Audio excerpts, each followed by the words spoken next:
আপনি কি করতে চাচ্ছেন? আপনি করেন কি 24 ঘন্টায়? আপনি কি করেন?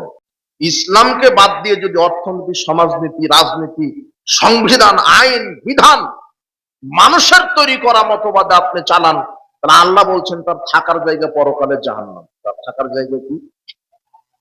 তাহলে তোমার হুজুর, তোমার তোমার নেতার বিচারের মাঠে কি হবে?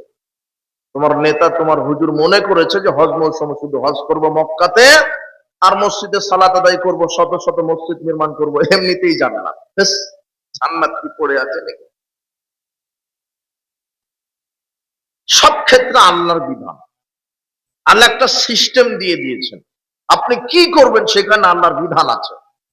এমন একটা কাজ নাই যেটা আপনি করবেন অথচ আল্লাহ বিধান দেননি, এরকম কাজ আপনি দেখাতে পারবেন না। আপনার নেতা নির্বাচিত হচ্ছে গণতান্ত্রিক পদ্ধতিতে, অথচ গণতন্ত্রের আবিষ্কারক হচ্ছে, জনকই বলা হয় আব্রাহাম লিঙ্কন, খ্রিস্টান মানুষ। অথচ আমার অর্থনীতি, সমাজনীতি, রাজনীতি সব চলবে আল্লাহর বিধানে। কার বিধানে? আল্লাহর বিধানে। তিনি বলছেন যে আমার উম্মত ইহুদি, খ্রিস্টান, হিন্দুদের সাথে মিশে যাবে।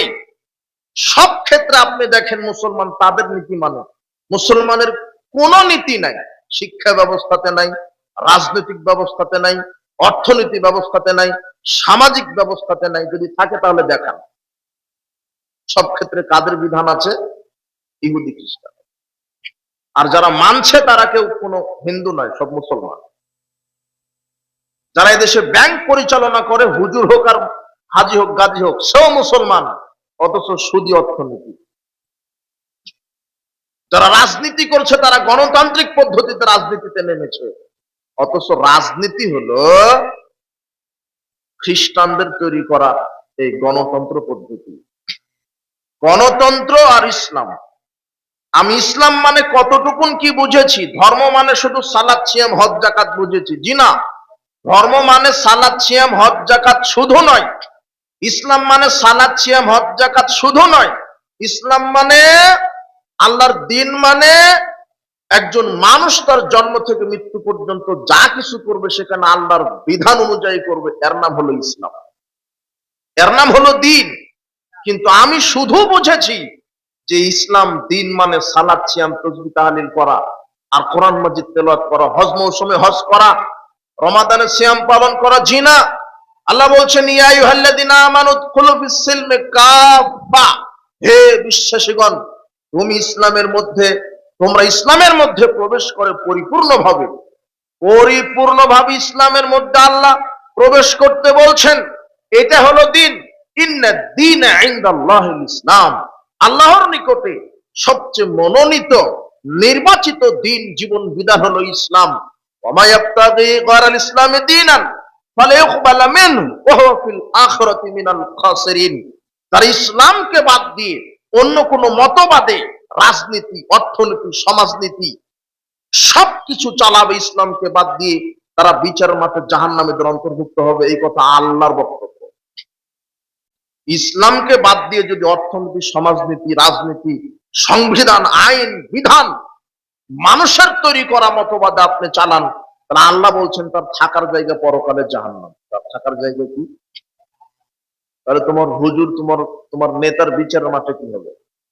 তোমার নেতা, তোমার হুজুর মনে করেছে যে হজ মৌসুমে শুধু হজ করবো মক্কাতে, আর মসজিদে সালাত আদায় করবো, শত শত মসজিদ নির্মাণ করবো, এমনিতেই জান্নাত। ব্যাস, জান্নাত কি পড়ে আছে নাকি?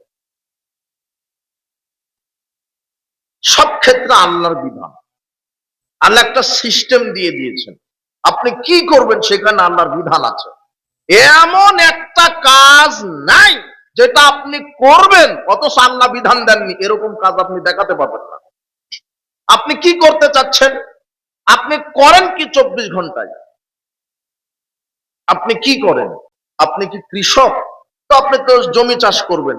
তখন আল্লাহ বলছেন যে কোনো কিছু ভালো কিছু করার পূর্বেই বিসমিল্লাহ বলো। কথা বুঝেননি মনে হয়? ওখানে আল্লাহর বিধান। আপনি জুতা পায়ে দিবেন, আল্লাহ বলছেন এই বিসমিল্লাহ বলে ডান পাটা ঢুকিয়ে দাও, এরপরে বাম পা পরিধান করো।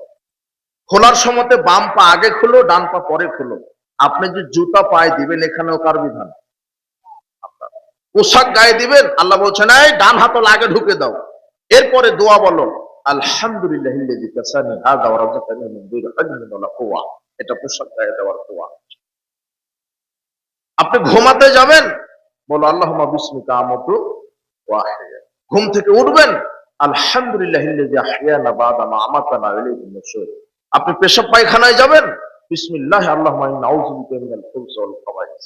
আপনি বের হবেন, বের হওয়ার পরে বলেন গুফরানাকা। আপনি স্ত্রীর কাছে যাবেন, তাও আল্লাহ বলছেন এই বলো বিসমিল্লাহ আল্লাহুম্মা জান্নিবনা শাইতানা জান্নিবিশ শাইতানা মা রাযাকতানা।